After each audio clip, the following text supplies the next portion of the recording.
Rich, great to see you as always. Here to talk about one of our favorite topics. I know you love talking about this. It seems to be the topic, not for the du jour, but for it seems like the last year, 2 years, 3 years, and that's PWA. And I think what I really want to start with is why does PWA compliance matter from your perspective? Yeah, Mike, it's a good question. I spend a fair bit of my time on a daily basis having this discussion with folks. I'll say that when the concept of prevailing wage rolled out into the renewable energy industry as a relatively novel concept, we spent a lot more time on this. Now I'll say it seems that people get it. And so a main reason why is the credits that these projects are seeking are heavily dependent upon the ability for the developers to show that through the EPC and the contractor ranks, all of the labor was paid at federal prevailing rates and that apprenticeship rules were followed, like the number of apprentices and the way that they're paid and the way that they're classified. And all that is a prerequisite to the tax credits, which are a key part of the financing on a lot of these development projects.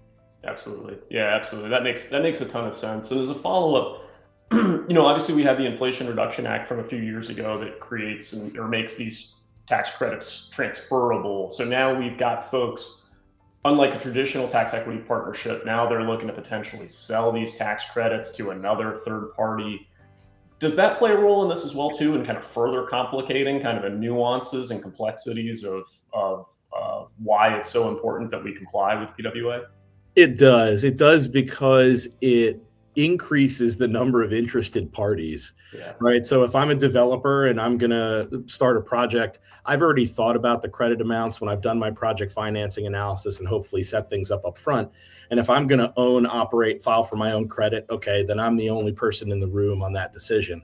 If I'm going to have a lender, if I'm going to have a tax equity investor, if I'm going to go for a transfer, right, I'm now bringing in other partners who are going to be interested in understanding, because the credits are significant, have you done all the things that you needed to do to secure that credit and make sure that it's going to be available and it's not going to get challenged down the road?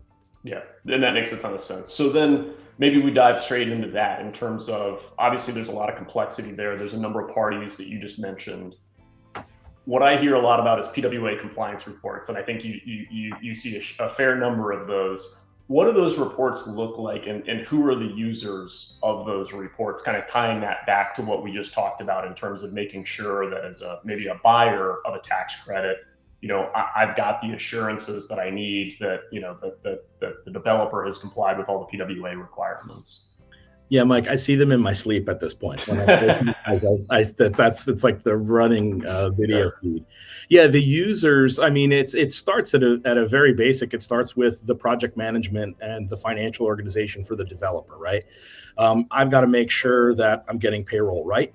So those reports help me understand: am I paying people the right way? Are my contractors paying people the right way? Am I avoiding penalties and interest and all those things? And am I getting it right? And then the next users of those being outside parties are going to be, again, and we mentioned them a little bit before, the lenders who may be looking at that PWA compliance as part of a loan covenant. The credit insurance companies, that's a party we haven't mentioned so far. They're interested because they want to make sure that the insured is holding up their end of the bargain and monitoring actively on that compliance.